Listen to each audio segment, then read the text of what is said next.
Hello and very welcome everyone to this session of the current affairs. Today we are going to learn the current affairs for 5th and 6th of May.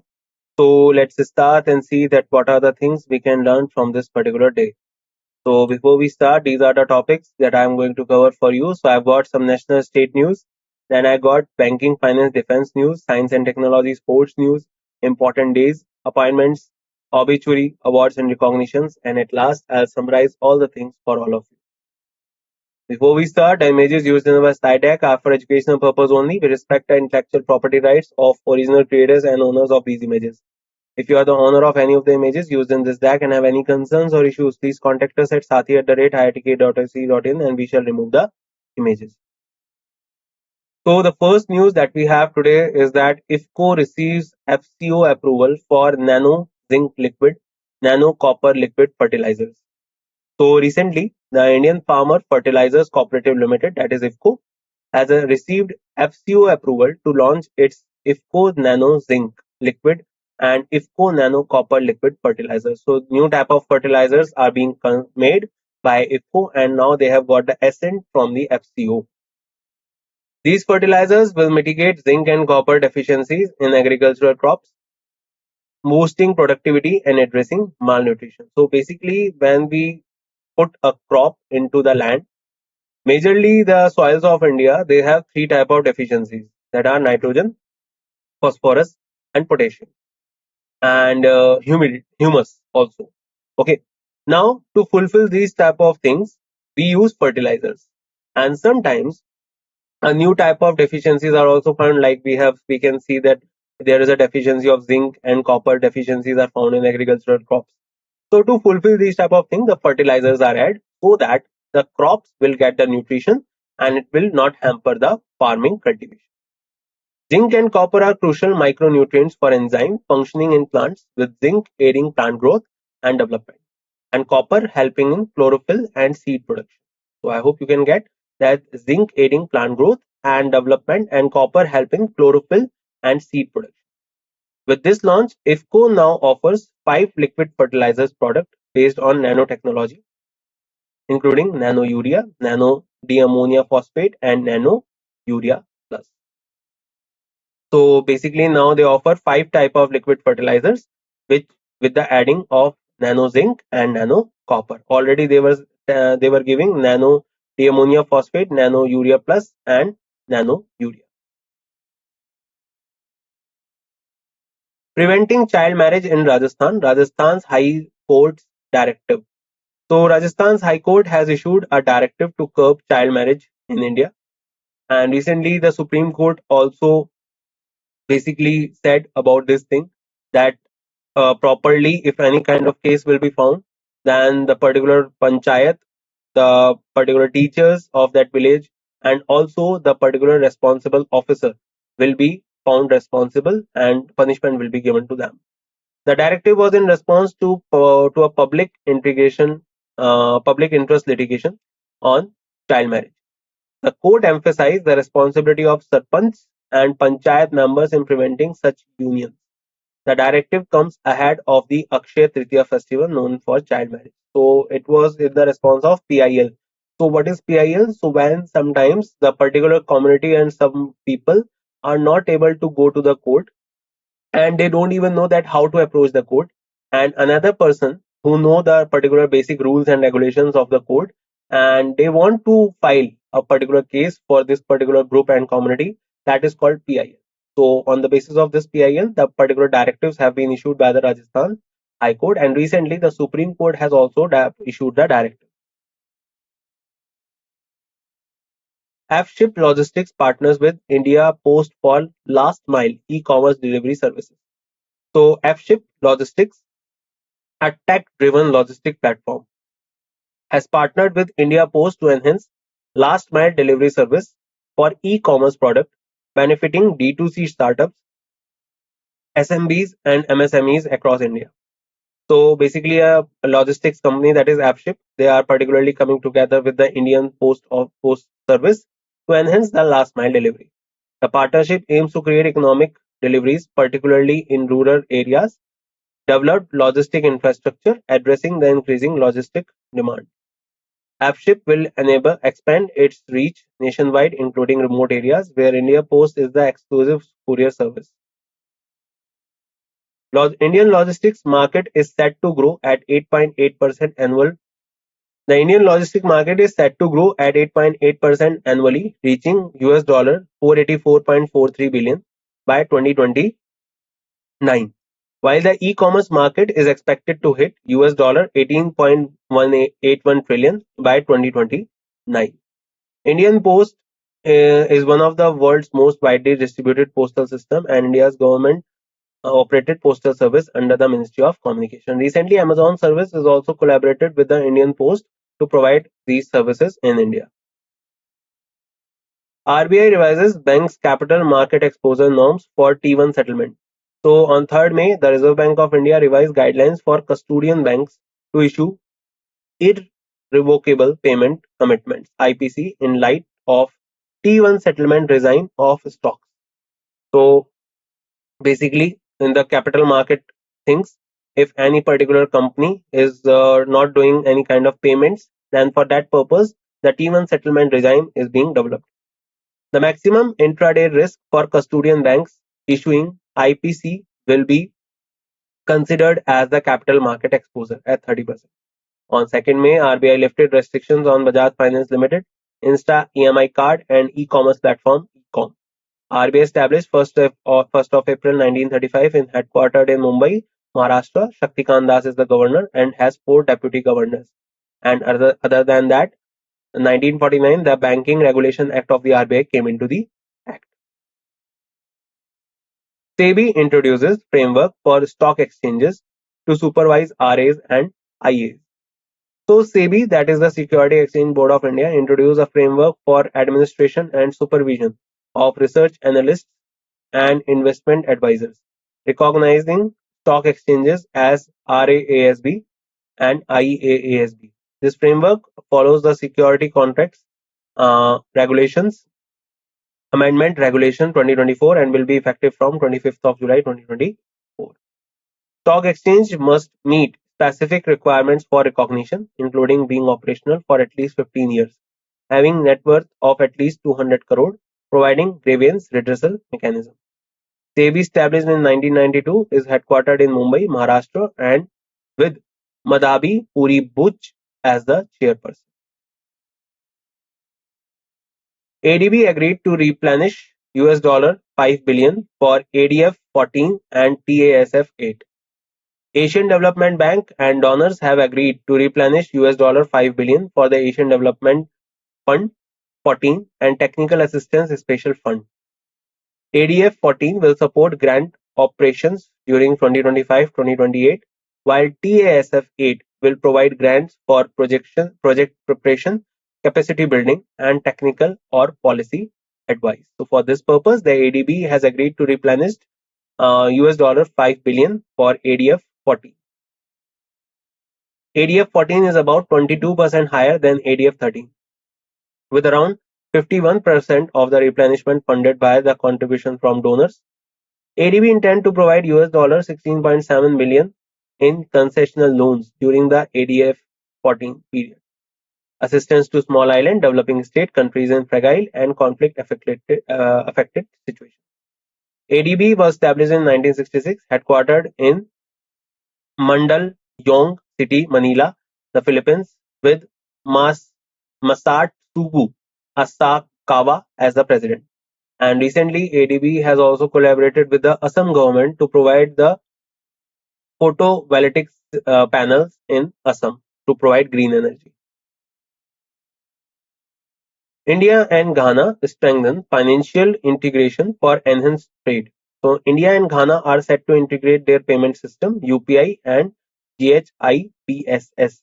So recently, Indian UPI system, that is the NPCI, they are collaborating with a lot of countries. One is Maldives, one is the Namibia, one is Ghana now, and another one that is a South American country, that is Peru. So particularly they are working towards creating the financial ecosystem so that they can do a smooth payment service in their countries. The integration will facilitate instant and cost-effective fund transfer between the two nations. NPCI UPI is expected to be operational on Ghana's GHIPSS within 6 months. This marks significant step in financial collaborations between the two countries. REC receives RBI approval to establish subsidiary in GIFT City. So REC, that is the Renewable Energy Corporation, has obtained approval from RBI to establish as a subsidiary. A subsidiary will be located in Gujarat International Finance Tech City, that is Gandhinagar, GIFT City. The move reflects REC's strategic initiative to diversify its portfolio. The aim to tap new avenues for growth within the financial services hub in India. For this purpose, REC, they are going to create a subsidiary in the GIFT City, and I have got the RBI approval for this particular purpose. It is a Maharatna company. Recently, HAL, they also got the status of Maharatna company, that is Hindustan Aeronautics Limited. RBI report 97.76% of rupees 2000 currency notes returned. So recently we get to know that RBI has now particularly demonetized the rupees 2000 notes, which were started in 2016, and now it has been taken back by the RBI. So RBI is reporting that they have got 97.76% of the currency of 2000 rupees notes. Only rupees 7,961 of crore of these banknotes remain in circulation with the public. The significant decrease allows the announcement of their withdrawal from circulation on May 19, 2020.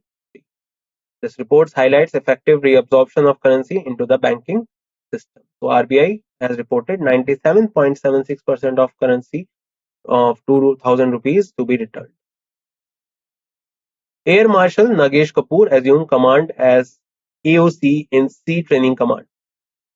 So Air Marshal Nagesh Kapoor has taken charge as the Air Officer Commanding in Chief of the Training Command. He has over 3,400 hours of flying experience. Kapoor was commissioned into the fire stream in December 1986. His extensive experience will contribute to the Training Command's mission. So remember the name, Air Marshal Nagesh Kapoor. He assumed the charge of the command as the AOC in Sea Training Command. Flying Wedge Defense and Aerospace unveiled FWD-200B, India's first indigenous bomber UAV. So you can see it in this photo. So Flying Wedge Defense and Aerospace Technology, based in Bengaluru, has launched FWD-200B, India's first indigenous military-grade bomber drone. So it is a drone that is appropriate for particularly bombing any particular city. FWD-200B is a medium altitude, long endurance UCAV designed and manufactured entirely in India with 12 to 20 hours endurance and maximum speed of 200 knots. That means it can fly for 12 to 20 hours, and it has the particular speed of 200 knots maximum. It features a ground control station, range 200 km, payload capacity of 100 kg, and maximum takeoff weight of 498 kg, including optical surveillance payloads and precision airstrike weapons. Priced at rupees 25 crore, FWD-200B is a significantly more cost-effective compared to imported drones like US Predator, making it more accessible for India's defense needs. In 2023, FWDA became the first entity to secure DGCA type certification for indigenous UAV technology in India and has deployed drones to protect the Indian Prime Minister in collaboration with SPG and L&T. So remember, the Bangalore-based Flying Wedge Defense unveils India's first indigenous bomber unmanned aerial vehicle that is named as FWD-200B. CDEC developed thermal camera transferred to CP Plus. METI launched its ITS booklet. So Center for Development of Advanced Computing, that is based in Kerala, has transferred its indigenous thermal camera technology to CP Plus, a division of MS Aditya Infotech Limited. The thermal smart camera, developed under the Ministry of Electronics Information Technology, features inbuilt data processing unit for AI-based analytics, targeting applications in smart cities, industries, defense, and health. MATI also launched the Intelligent Transportation System Technology Product Booklet, compiling technologies, product solutions for traffic control, public transit, road safety, sensor for traffic applications under the INTRANS program. The initiative aligns with the Innovation, Science and Technology theme of Viksit Bharat 2047. So for this purpose, CDEC has developed a thermal camera transferred to the CP Plus MATI launched ITS booklet. German company Helium Pulse launched candle wax powered rocket on a test site in space. So German private space company Helium Pulse successfully test launched a candle wax powered rocket SR-75 from a launch site in Kuniba, South Australia. The test rocket, 12 meters long and weighing around 2.5 tons, has the capacity to carry satellites weighing up to 250 kg to an altitude of up to 250 kilometers. It is fueled by paraffin, candle wax, and liquid oxygen, offering cost effectiveness and safer alternative fuel for rockets, potentially reducing transportation costs by 50%. Helium Pulse aims to launch SL-1, a large multi-stage rocket capable of carrying satellite weighing up to 600 kg in low Earth orbit. The company aims to expand demands for commercial satellites and achieve annual sales worth 700 million euros by 2032. So basic thing that you can remember from this one, that German-based company is Helium Pulse, and they have launched the Candle Wax powered rocket. So on a test site in space. So it is one of its first of its kind that they have launched a particular rocket that is based on the candle wax. And the particular candle wax, if we are talking about, it is made by the Helium Pulse, and the rocket name is SR-75, and it was launched from South Australia. China sends Chang'e-6 probe to collect moon's far side sample. So after the successful mission of Chandrayaan-3 by India, now China is also trying to get to this stage that they want to go to the southern side of the moon. So now they are particularly going with another mission, that is Chang'e-6, the particular ambitious mission. What is the purpose? They are going one step ahead. Now they are particularly going to collect samples from the far side of the moon. If successful, China will be the first country to retrieve lunar samples from the enigmatic region. That means on the region we reached in last year, they are going to get the samples from that particular area. This endeavor marks significant milestone in space exploration. Japan triumphs at the AFC Under-23 Asian Cup secure Olympic berth. So Japan's men Under-23 football team has won the AFC Under-23 Asia Cup. They defeated Uzbekistan in nail-biting final at the Jassim bin Hamad Stadium in Doha. The solitary goal by substitute Yamada in injury time secured Japan's victory. This win also qualifies Japan for the 2024 Paris Olympics. So Japan has won AFC Under-23 Asian Cup, and they have got this by beating Uzbekistan. Remember this. Thomas and Uber Cup 2024, China secures both men's and women's crown. So when we are talking about the Thomas and Uber Cup, China has reclaimed the position of top badminton nation. They clinched both men and women title in 2024 BWF Thomas and Uber Cup finals. This is the first time since 2012 China has won both the men's and women's world team championship. Victory highlights China's dominance in the sport. Remember, Thomas and Uber Cup goes to China. Lando Norris storms maiden F1 victory at electrifying Miami Grand Prix. So Lando Norris of McLaren, so he's associated with McLaren company, has clinched his first ever Grand Prix victory. Victory came in pulsating showdown at the Miami Grand Prix. Norris' triumph has ignited jubilant celebrations and admirations across social media platforms. This win marks significant milestone in his racing career. International Firefighters Day. So a particular force that is less recognized, but a day is dedicated to them so that we can commemorate them. So International Firefighters Day is observed annually on 4th of May to acknowledge the sacrifice of firefighters and honor their dedication to keeping communities and environment safe. IFFD honors those who have lost their lives in the line of duty and express gratitude for the ongoing dedication of firefighting professionals. May 4 also marks St. Florian's Day, named after Saint Florian, the patron saint of firefighters and high-ranking Roman army officer. IFFD was initiated to honor the loss of 5 firefighters in the wildfire in Linton, Australia, and the first IFFD was observed on 4th of May 1999. International Leopard Day 2024, May 3rd. So Leopard Day is observed annually globally on 3rd of May to raise awareness about the conservation and protection of the leopards and their habitats worldwide.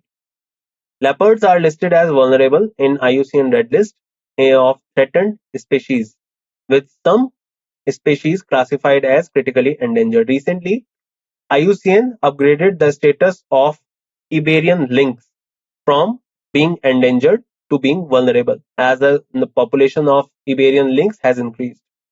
India is home to 13,874 leopards, with Madhya Pradesh leading with 3,907 leopards, followed by Maharashtra, Karnataka, and Tamil Nadu. So remember which state has the maximum number of leopards? That is Madhya Pradesh, the same state in which recently the cheetahs were also included.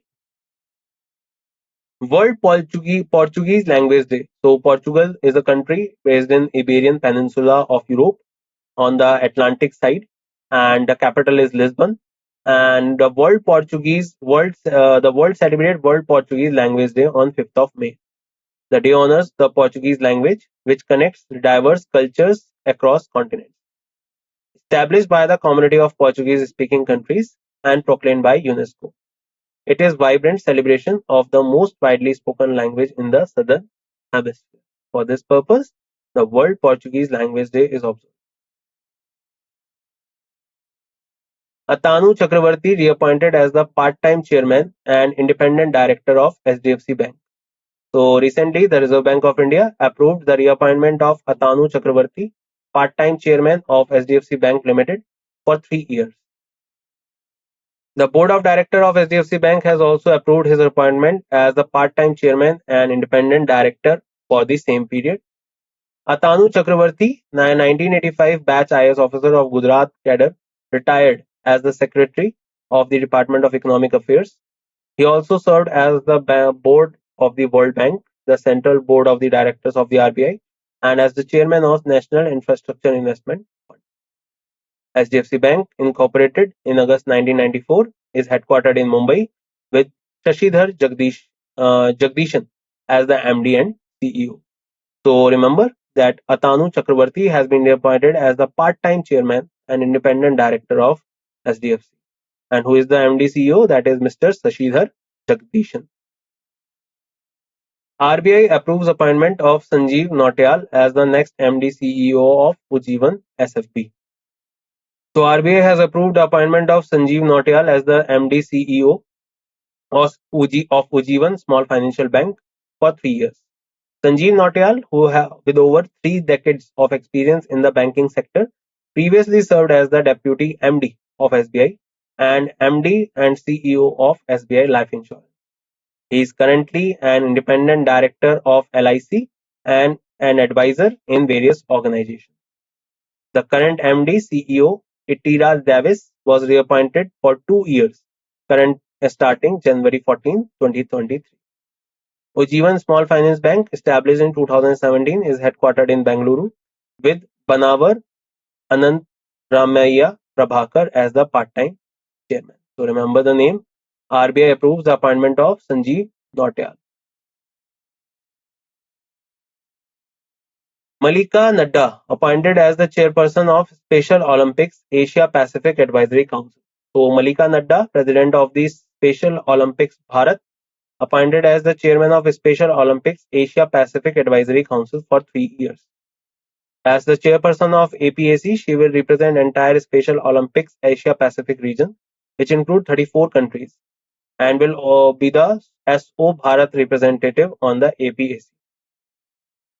Dr. Malika Nadda has been serving as the president of SO Bharat since 2021 and noted social activist with over 30 years of experience in working for differently abled, underprivileged, and women empowerment. She established Chetna Sanstha in Bilaspur, Himachal Pradesh, and is founding member of Viklang Seva Bharati in Jabalpur, Madhya Pradesh. She has been honored with the Rajiv Gandhi Manav Seva Award in 2010 and Derogio Award in 2011 for her contribution to the child development and education. So remember the name Malika Nadda. She has been appointed as the Special Olympics chairperson of the Special Olympics Asia Pacific Advisory Council. Recently, India has provided its bid to the International Olympic Association to conduct 2036 Olympics in India officially. Dr. Subhransu Shekhar Acharya assumed charge as CMD of NSIC. So, Subhranshu Shekhar Acharya assumed charge of the as the chairman cum managing director of the National Small Industries Corporation Limited, Amini Ratna Category 2 Government of India Enterprise under the Ministry of MSME. He replaced Vipul Goyal, Joint Secretary of MoMSME, who has been serving as the CMD since July 2023. Prior to this appointment, Dr. Acharya was the Chief General Manager at SIDBI, New Delhi since 2022, with over 3 decades of experience as in MSME financing and development.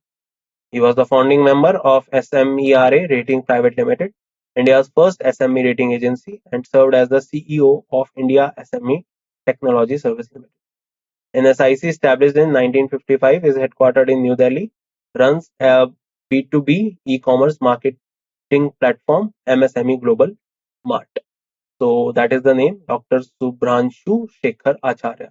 He took charge as the CMD of National Small Industries Corporation Limited. Vice Admiral Krishna Swaminathan assumed charge as the Vice Chief of Naval Staff. So recently, Vice Admiral Krishna Swaminathan assumed charge as the Vice Chief of Naval Staff, replacing Admiral Dinesh Kumar Tripathi, who assumed charge as the Chief of the Naval Staff. Vice Admiral Swaminathan, commissioned into the Indian Navy on 1st of July 1987, is a specialist in communication and electronic warfare. He has been awarded the Ati Visisht Seva Medal and Visisht Seva Medal and has served as the Chief of the Staff of Western Naval Command and Controller of the Personnel Services at NHQ. He was also the Flag Officer commanding the Western Fleet and Flag Officer Offshore Defence Advisory Group and Advisor Offshore Security and Defence to the Government of India. Remember the name Krishna Swaminathan assumed charge as the Vice Chief of Naval.